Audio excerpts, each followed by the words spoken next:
हम सब हम सब जानते हैं कि मालदीव्स में नवनिर्वाचित राष्ट्रपति मोहम्मद मुइज़्ज़ू के शपथ ग्रहण समारोह में आदरणीय प्राइम मिनिस्टर मोदी जी नहीं जा रहे और ये समारोह हो भी चुका है। आपको बता दें कि मालदीव को लेकर भारत का अहम फैसला आ गया है। मुइज़्ज़ू ने भी दिया खास संकेत। ये संकेत क्या है? हम सब जानते हैं कि ये जो खबर है वो 16 नवंबर की है। आज हम बताने वाले हैं कि 17 नवंबर को मुइज़्ज़ू ने अपनी शपथ ग्रहण समारोह में राष्ट्रपति पद की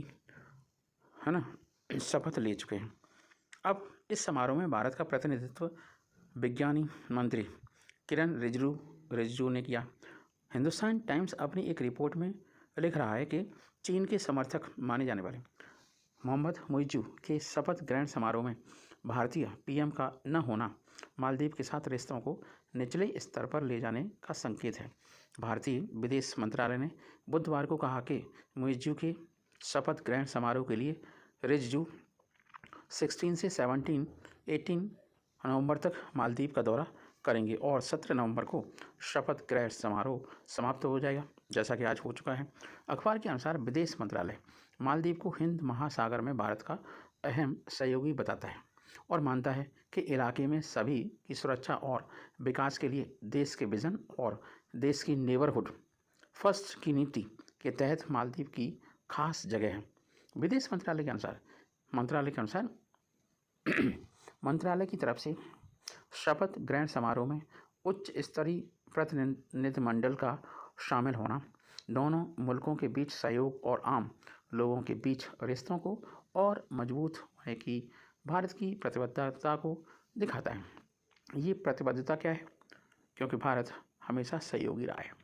मालदीव ने नवनिर्वाचित राष्ट्रपति मोहम्मद मुइज़्ज़ू के शपथ ग्रहण समारोह के लिए पड़ोसी मुल्कों के और राष्ट्र अध्यक्षों, देश की करीबी सहयोगियों और बहुपक्षीय संगठनों के प्रतिनिधियों को आमंत्रित किया है।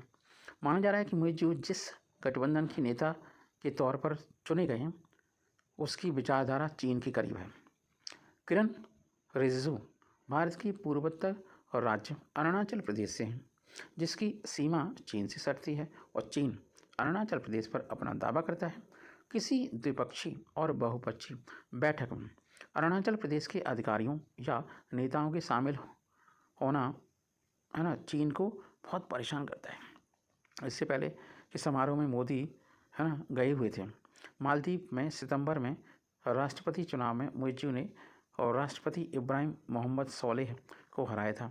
सोलेह ने सितंबर 2018 में शपथ ली थी। इस समारोह में प्रधानमंत्री नरेंद्र मोदी भी शामिल हुए थे। सोलेह के शपथ ग्रहण समारोह में 46 देशों के प्रतिनिधि शामिल हुए थे। हालांकि इनमें केवल मोदी ही थे जिन्हें बतौर राष्ट्र अध्यक्ष समारोह में आमंत्रित किया गया था। सत्ता में आने के बाद सोलेह ने इंडिया फर्स्ट की नीति अपनाई, जिसके बाद भारत ने आगे बढ़कर इसका स्वागत भी किया। भारत ने मालदीव के आर्थिक मदद देने के लिए और इंक्रीमेंट किया। वहाँ के इंफ्रास्ट्रक्चर और विकास परियोजनाओं के लिए अरबों डॉलर के कर्ज की व्यवस्था की, लेकिन इसकी तुलना में मुइज़्ज़ू के उधार को भारत चिंता की नज़र से देखता है। मतलब मुइज़्ज़ू ऐसे कंडीशन में है कि वो भारत का कोई कॉपरेशन नहीं कर रहा है। मुइज़्ज़ू पूर्व राष्ट्रपति अब्दुल्ला यामीन के करीबी माने जाते हैं, जिनके शासनकाल के दौरान मालदीव और चीन के रिश्ते बहुत ज़्यादा अच्छे थे। अखबार लाइव मिनट में छपी एक खबर के अनुसार मुइज़्ज़ू ने समाचार एजेंसी AFP से कहा कि भारतीय सैनिकों को जगह चीनी सैनिकों को देश में तैनात कर वो क्षेत्रीय संतुलन बिगाड़ना नहीं चाहता। उन्होंने AFP से कहा कि किसी तरह की भू राजनीतिक लड़ाई का हिस्सा बनने के लिए मालदीव बेहद छोटा देश है। मैं इस दिशा में मालदीव की विदेश नीति में बदलाव करने के पक्ष में बिल्कुल नहीं हूँ। अपने चुनाव प्रचार के दौरान मुइज़्ज़ू ने इंडिया आउट, भारत बाहर जाओ का नारा दिया था। उन्होंने शपथ ली थी कि वो मालदीव में मौजूद भारत के सभी सुरक्षा कर्मियों को देश से बाहर निकाल देंगे। मुइज़्ज़ू ने चीन के साथ नज़दीकी की बात को खारिज करते हुए कहा कि भारतीय सैनिकों की जगह वो चीन या फिर किसी और देश की सेना को आमंत्रित नहीं करेगा। उन्होंने कहा कि वो पूरी तरह के केवल मालदीव के समर्थक हैं। उन्होंने कहा कि हम भारत, चीन और दूसरे देशों के साथ मिलकर काम करेंगे। मुइज़्ज़ू ने कहा कि उन्हें उम्मीद है कि वो मालदीव में मौजूद 50 से 75 भारतीय नागरिकों को वहाँ से निकालने को लेकर बात शुरू करेंगे। उन्होंने कहा कि मालदीव के लोगों ने मुझे इसलिए वोट नहीं दिया कि मैं देश में दूसरे देश के सैनिकों की मौजूदगी को बरकरार रखूं, इसलिए हम इस बारे में भारत सरकार से चर्चा करेंगे और मुझे उम्मीद है कि शांतिपूर्ण और गणतांत्रिक तरीके से ऐसा हो सकता है। मुइज़ ने कहा कि उनका मैंडेट भारतीय सुरक्षा बलों की एक टुकड़ी को हटाना है। भारत ने मालदीव की समुद्री सीमा पर निगरानी करने के लिए मालदीव को 3 विमान तोहफे में दिए थे। ये टुकड़ी इसी का काम देखती है। उन्होंने कहा कि मैं भारतीय सैनिकों को इसलिए जाने के लिए नहीं कह रहा हूँ क्योंकि उनकी जगह किसी और देश के सैनिक लेंगे।